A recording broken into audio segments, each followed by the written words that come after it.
अति सूधो स्नेह को मार्ग है, जहाँ नय कुशयानप बाक नहीं। तहाँ साचे चलें तजी आपन पौ, झिझकें कपटी जे निसाक नहीं। घन आनंद पियारे सुजान सुनो, इत एकते दूसरो आक नहीं। तुम कौन धौ पाटी पढ़े हो लला, मन ले हो पैदे छटाक नहीं।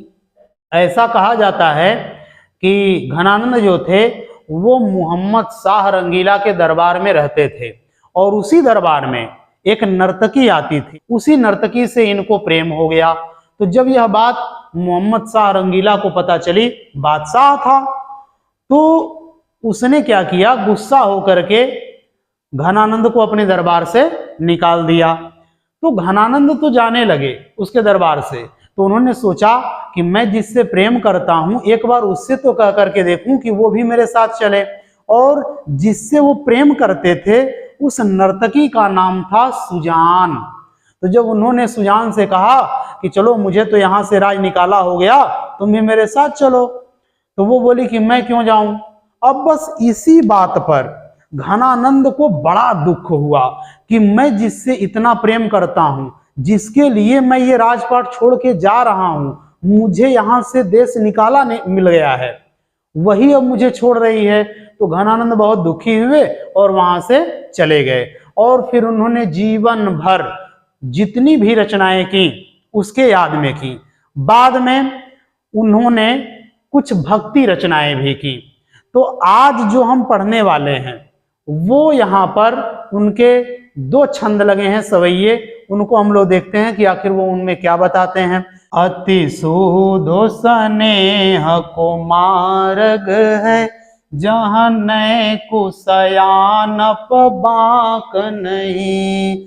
तहाँ साचे चलें तजी आपन पौ, झिझकें कपटी जे निसाक नहीं। घन आनंद पियारे सुजान सुनो, इत एकते दूसरो आक नहीं। तुम कौन धौ पाटी पढ़े हो लला, मन ले हो पैदे छटाक नहीं। अब देखिए इसमें आखिर वो कहना क्या चाहते हैं।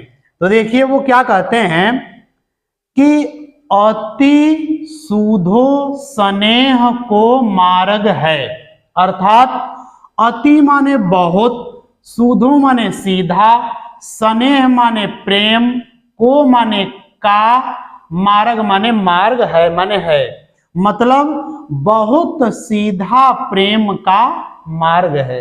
अर्थात प्रेम का मार्ग बहुत सीधा है। जहां माने जहां पर, नैकु माने थोड़ा सा भी, सयानप माने चालाकी चतुरता, बाक माने टेढ़ापन, नहीं माने नहीं रहता है। अर्थात प्रेम का मार्ग इतना सीधा होता है कि जहां पर थोड़ी सी भी चालाकी नहीं चलती और जहां पर थोड़ा सा भी टेढ़ापन नहीं चलता। अर्थात प्रेम में सरलता होती है, सहजता होती है, उसमें चालाकी और टेढ़ापन नहीं चलता है, उसमें बिल्कुल सच्चाई होती है, उसमें जरा सी भी चालाकी नहीं की जाती है। अब सोचिए कि आज से 400 साल पहले, 350 साल पहले घनानंद जी ने यह बात कहा है कि प्रेम के अंदर चालाकी नहीं चलती है, प्रेम के अंदर टेढ़ापन नहीं चलता है। क्यों? क्योंकि प्रेम का जो मार्ग है ना वो बिल्कुल सीधा है। और जब मार्ग सीधा है, मार्ग जब सीधा है, रास्ता सीधा है, तो उसमें टेढ़े लोगों का क्या काम? क्योंकि जब रास्ता सीधा है तो हमें सीधा चलना पड़ेगा, और सीधा चलने के लिए हमें सीधा बनना पड़ेगा। अगर रास्ता टेढ़ा होता तब हमें टेढ़ा बनना पड़ता, तब हमें चालाकी दिखानी पड़ती। सोचिए इतनी बड़ी बात घनानंद कह रहे हैं कि प्रेम का रास्ता जो है वो सीधा है। तो जब सीधा है तो हमें भी बिल्कुल सीधा बन के जाना चाहिए, उसमें चालाकी और टेढ़ापन बिल्कुल नहीं चलेगा। और आगे देखिए क्या कहते हैं, तह साचे चलें तजी आपन पौ। तह माने वहां पर, साचे माने सच्चे लोग, चले माने चलते हैं, तजी माने त्याग करके, छोड़ करके, आप नपो माने खुद को, उस रास्ते पर, प्रेम के रास्ते पर जो सच्चे लोग होते हैं ना, वो अपने आप को त्याग करके चलते हैं, अर्थात प्रेम त्याग मांगता है। और झिझकें कपटी, और जो कपटी लोग होते हैं वो झिझकते हैं उस रास्ते पर चलने से। अजे निशाक नहीं, जो निशाक माने निशंक, अर्थात जो निशंक नहीं है, अर्थात जो संकालू लोग हैं, ऐसे संकालू लोग, ऐसे कपटी लोग क्या करते हैं, झिझकते हैं। कहाँ, प्रेम के रास्ते पर चलने से। और सच्चे लोग अपने आप को कुर्बान करके, अपने आप को त्याग करके चलते हैं प्रेम के रास्ते पर। क्यों? क्योंकि प्रेम त्याग मांगता है। अब सोचिए, इतनी बड़ी बात घनानंद उस समय कह रहे हैं, आज से 400 साल पहले। और देखिए, घन आनंद प्यारे सुजान सुनो। घनानंद कह रहे हैं, यहां पर घनानंद ने खुद को कहा है कि प्यारे सुजान, ऐ मेरी प्यारी सुजान, अपनी सुजान को कह रहे हैं, अपनी प्रेमिका को कह रहे हैं, सुनो, इत एक ते दूसरो आंक नहीं। इत माने यहां प्रेम के, यहां एक ते, एक ही चलता है, दूसरो आंक नहीं, अर्थात दूसरा अंक नहीं चलता। आंक माने अंक, गिनती, अर्थात प्रेम में एक ही चलता है, दो नहीं चलते हैं। जब भी प्रेम हो तो दो मिलें तो दो न रह जाएं, वो एक हो जाएं। सोचिए, ऐसी बात वो उस समय कह रहे हैं। जबकि आज हम लोग गीत गाते हैं या गाना बनता है फिल्मी दुनिया में, तो क्या कहते हैं कि मैं और तुम गर हम हो जाते, अर्थात मैं और तुम मिलकर के हम हो जाते, अर्थात एक हो जाते। तो यही बात 400 साल पहले घनानंद कह रहे हैं, क्या कि इत एक ते, एक से मतलब एक ही रहना है, दूसरों आंक नहीं, दूसरा अंक नहीं होता है, अर्थात प्रेम में एक हो जाते हैं, दूसरे की कोई संभावना नहीं रहती है। प्रेम में मिलकर एक हो जाना, दो मिले तो एक हो गए, और दो मिलकर के अगर दो रह गए तो वो प्रेम नहीं है। सोचिए, ये परिभाषा घनानंद दे रहे हैं, वो भी 400 साल पहले। और देखिए, तुम कौन धौ पाटी, तुम कौन धौ पाटी पढ़े हो लला, मन ले हो पे दे हो छटाक नहीं। कहते क्या है घनानंद सुजान से कि तुम कौन धौ पाटी, अरे तुम कौन सी पाटी माने पुस्तक, पढ़े हो लला, ऐ लला, ऐ प्यारी सुजान, तुम कौन सी पुस्तक पढ़ करके आ गई हो। मन ले हो, अरे तुमने तो मुझसे मन भर ले लिया। मन भर में 40 किलो होता है, एक मन में 40 किलो। तो कह रहे हैं कि तुमने तो मुझसे जो है मन भर प्रेम लिया। पै माने पर, देहु छटाक नहीं, लेकिन तुमने छटाक भर भी मुझे प्रेम नहीं दिया। अब सोचिए, अब इसका पूरा अर्थ हम लोग देखते हैं। ये जो 4 पंक्तियां हैं, इनका हम लोग पूरा अर्थ एक बार में देखते हैं, पूरा समझते हैं कि आखिर वो इनमें कहना क्या चाहते हैं। तो क्या कहते हैं घनानंद कि जो प्रेम का मार्ग है ना, वह बिल्कुल सीधा है, और जहां पर थोड़ा सा भी टेढ़ापन या चालाकी नहीं चलती है, और वहां सच्चे लोग अपने आप को त्याग करके चलते हैं। और झिझकते कौन है उस रास्ते पर, तो कपटी और संकी लोग, संकालू लोग क्या करते हैं, उस रास्ते पर चलने से झिझकते हैं। फिर क्या कहते हैं घनानंद कि प्यारे सुजान सुनो, अरे यहाँ इस प्रेम के राह में, प्रेम के रास्ते में एक ही अंक चलता है, दूसरा अंक नहीं चलता है, अर्थात मिल करके एक होना पड़ता है, दो नहीं, दो का यहाँ गुजारा नहीं है। और तुम कौन धो पाटी पढ़े हो, कह रहे हैं कि अरे सुजान, तुम कौन सी पुस्तक पढ़ ली हो, तुमने कौन सा पाठ पढ़ लिया है। मन ले हूं, मुझसे तो तुमने मन भर प्रेम लिया, और तुमने थोड़ा सा भी मुझे प्रेम नहीं दिया। इस प्रकार इस पूरे 4 लाइन में प्रेम के बारे में सुजान के प्रति घनानंद जी ने बताया है। अब इसके बाद हम लोग क्या दूसरे छंद पे चलते हैं कि दूसरे छंद में आखिर वो क्या कहना चाहते हैं। तो दूसरा छंद देखिए ये है, इसको पढ़ते हैं। मो आसुआन को लय बरसो, मो माने मेरे, आसुआन माने आंसुओं को, लय बरसों माने लेकर के बरस जाओ, ये इसका नाम है। अब इसमें जो 4 पंक्तियां हैं इसको हम लोग पढ़ते हैं। देखिए इसको भी गाते हैं।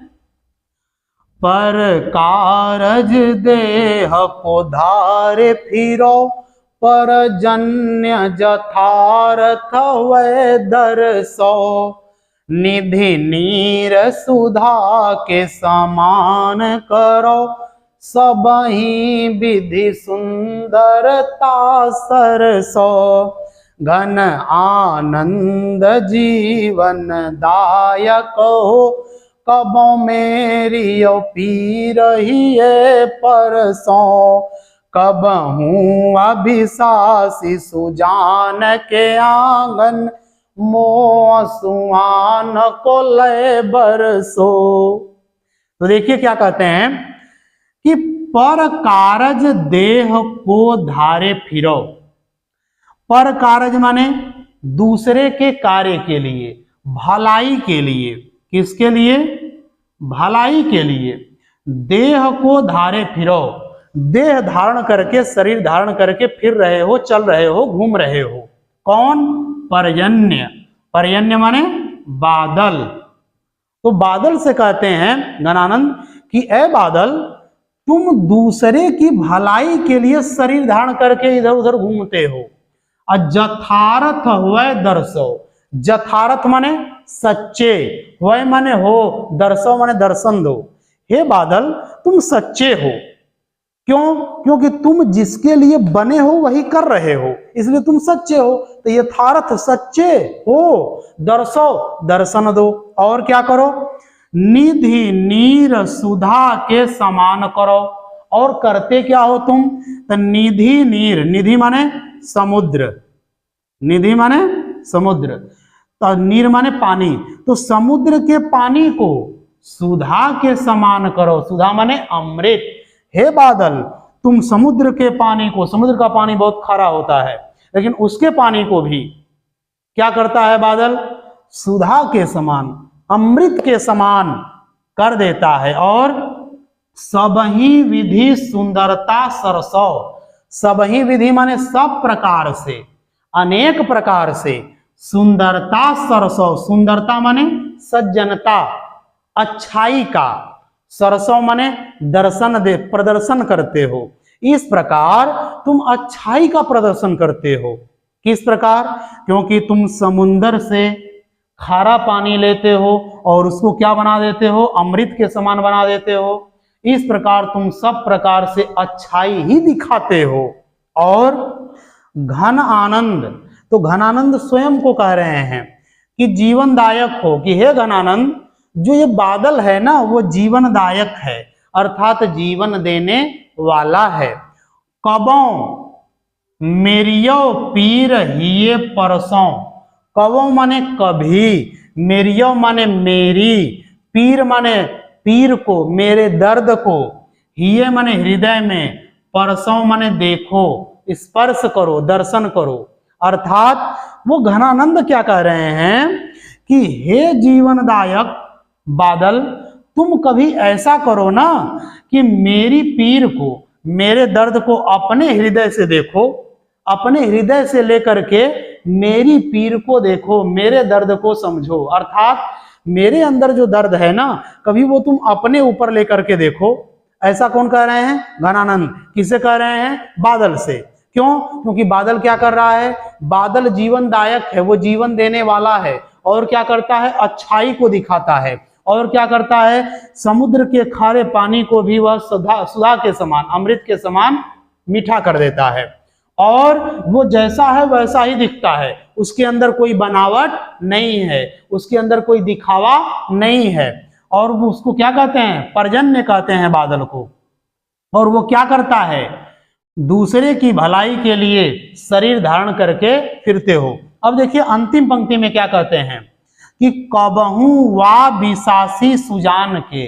कबहू माने कभी, वा माने उस, विशासी माने विश्वासी, सुजान के यानी सुजान के, आंगन माने आंगन में। अरे ए बादल, कभी तुम मेरी उस विश्वासी, विश्वासी क्यों कह रहे हैं? क्योंकि घनानंद जी ने तो उसके ऊपर विश्वास किया था ना, भले ही वो विश्वास पे खरी नहीं उतरी, लेकिन घनानंद को उसके ऊपर पूरा विश्वास था, इसलिए वो कह रहे हैं कि मेरी वो जो विश्वासी है, मैं जिसके ऊपर विश्वास करता था, उसके आंगन में मो आंसुआन को, मो माने मेरे, आंसुआन माने आंसुओं को, ले माने ले जा करके, बरसो माने बरस दो।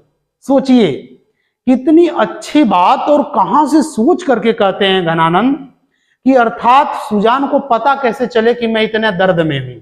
तो वो कह रहे हैं कि हे जीवनदायक बादल, तुम क्या करो, कभी मेरे दर्द को भी अपने हृदय से समझो, और फिर उसके बाद मेरी जो विश्वासी सुजान है, जिसके ऊपर मैं विश्वास किया करता था, उस सुजान के आंगन में मेरे आंसुओं को ले आकर के क्या करो, बरस दो, ताकि उसे पता चल पाए कि मैं उसके वियोग में कितना आंसू बहा रहा हूं।